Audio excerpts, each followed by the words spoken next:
Bienvenue sur PMD Football, débrief final de Ligue des Champions. Bayern Paris Saint-Germain, le débrief commence. On va d'abord démarrer avec les compos d'équipe.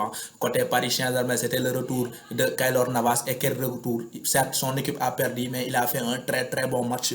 Et au milieu, on a aussi la même composition que face à Leipzig, parce qu'au milieu, face à Leipzig, ils ont été énormes, ils ont été excellents. Là, Thomas Tuchel reconduit le même milieu de terrain, mais en face, c'était le Bayern et en face, ce n'était pas le même plan de jeu que face à Leipzig. Le Bayern, c'est une équipe qui est là, qui va mettre de la pression devant, qui va pousser tes joueurs à faire des fautes, qui va les pousser à défendre. Et c'est ce qu'on a vu aujourd'hui. Le Bayern a fait un match fantastique au milieu de terrain avec un Thiago Alcantara des grands soirs. Thiago Alcantara, on va revenir. Son match a été fantastique. Sa qualité de passe, ses touches, ses dribbles, tout a été très bien exécuté. Tout a été bien réussi par le génie espagnol. Donc chapeau aussi à lui. Côté Bayern, on a ce même 11 ans face à Lyon. C'est un seul changement, c'est qui? C'est Kingsley Coman. Pourquoi? Parce que Kingsley Coman, je me dis que Kingsley Coman connaît Thilo Kehrer pour l'avoir affronté lorsque le mec était à Schalke. Et on a tous vu ce match en face à Schalke. Kingsley Coman a failli manger Thilo Kehrer. Donc, Hans-Dieter Flick, il se dit que face au Paris Saint-Germain en finale, qu'il fallait mettre Kingsley Coman à la place de Perisic. Et il a réussi. Pourquoi? Parce que l'unique but de cette rencontre a été marqué par Kingsley Coman sur cette tête et sur une très belle passe de Joshua Kimmich. Kimmich aussi, le mec, on oublie tous que Kimmich est un jeune joueur en fait. Et le mec, il dégage une responsabilité, il dégage une concentration, il dégage une qualité technique dans ses interventions, dans ses passes, dans ses prises de décision. Tout est très bien dosé, tout est très bien limité. Chapeau à Kimmich pour son match. Il a été encore une fois exceptionnel face à Neymar. Il a été très bien. Chapeau à lui. Maintenant, je veux parler des deux gardiens de but. Pourquoi? Parce qu'en première période, si on n'a pas vu un match de 2 buts partout ou bien 1 but partout, c'est grâce à qui? C'est grâce à Manuel Neuer et Keylor Navas. Ils ont été fantastiques. Et ces deux gardiens dont on se souvient tous lors du Mondial 2014, ils ont été exceptionnels.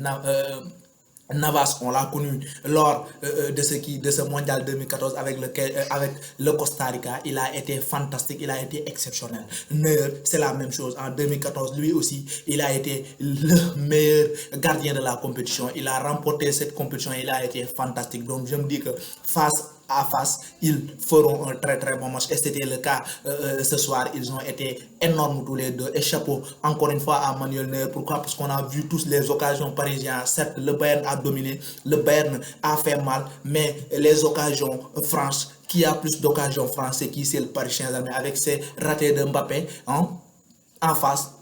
Neuer ont duré le mur de Berlin. Impossible de marquer un but ce soir face à Manuel Neuer. Il a été exceptionnel, fantastique. Neuer, pas mal de gens l'ont enterré en se disant que c'est Ter Stegen qui doit jouer en équipe allemande. Mais Neuer, cette saison, il a encore une fois montré que c'est lui le numéro 1 de la sélection allemande et il sera là lors de l'Euro 21. Chapeau vraiment à lui. Et quand je regarde cette équipe du Bayern, je me dis que l'année prochaine, ils seront encore plus forts. Pourquoi? Parce qu'il y a le Leroy Sané qui sera là. Il y a des joueurs qui sont souvent blessés et qui peuvent revenir à leur meilleur niveau comme Hernandez et Pavard. Donc je me dis que le Bayern Munich l'année prochaine sera encore une fois un candidat très sérieux à sa propre succession. Chapeau à eux, Hans-Dieter Flick, je vais en parler. Pourquoi? Parce que le mec, il prend cette équipe en novembre. Je le dis, il prend cette équipe en novembre 2019. Après presque 10 journées, le Bayern n'allait pas bien. Leipzig était devant. Il vient en plus de 30 matchs. Il n'a eu qu'une seule défaite.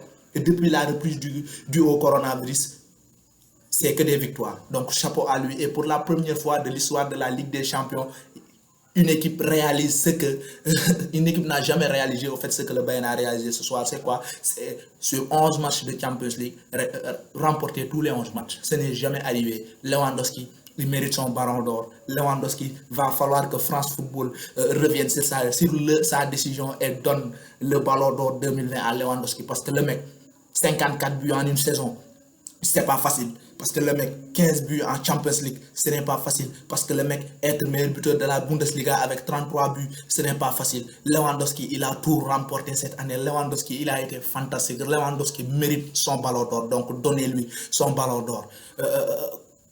Le Bayern a été très, très, très fort. Le Bayern a été très très très fort. Thiago Alcantara, je vais en revenir parce que durant cette soirée, le Bayern a gagné. Le Bayern est champion d'Europe. Mais il y a une autre équipe qui a gagné. C'est qui? C'est Liverpool. Pourquoi? Parce que Liverpool, Coutinho, il est champion. Liverpool va encaisser 5 millions d'euros des Catalans. Liverpool, on savait tout ce qu'ils veulent, Thiago Alcantara, parce que le mec, il va partir cet été.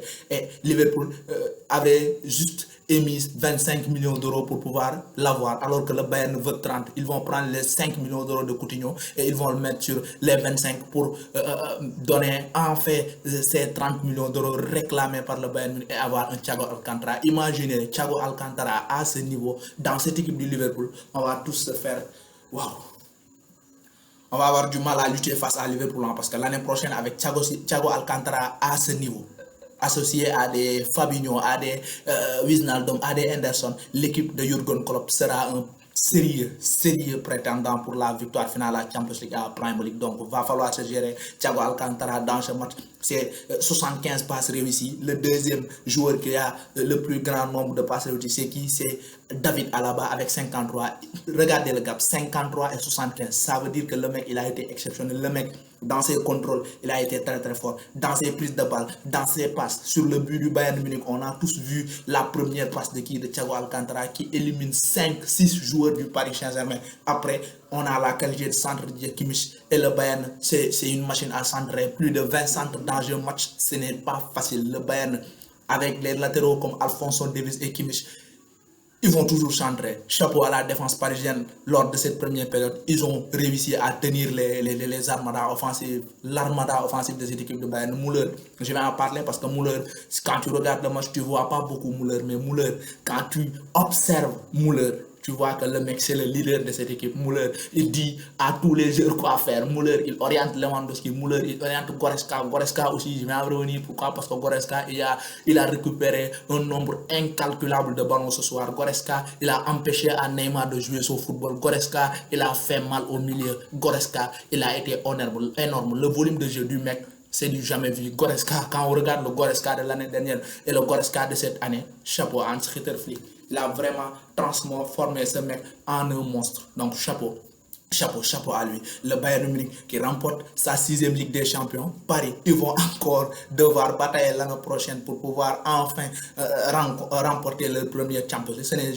Ça ne va pas encore être facile. Pourquoi? Parce que l'année prochaine, comme je l'ai dit lors de mes derniers débriefs, l'année prochaine, la Ligue des Champions sera encore plus chaud. Le Barça sera là, le Real Madrid de Zidane, les 4 équipes anglaises seront là, le Bayern sera encore une fois le favori. Donc ça va être encore une fois difficile de remporter la Champions League de l'année prochaine. On s'est régalé, c'était une soirée de football magique, digne d'une finale de Champions League, avec des armadas offensives des deux côtés. Certes, côté Bayern, côté Paris Saint-Germain, on n'a pas été efficace, mais si on n'a pas été efficace, c'est grâce à qui? C'est grâce à la performance du mur de Berlin, Manuel Neuer, le meilleur gardien.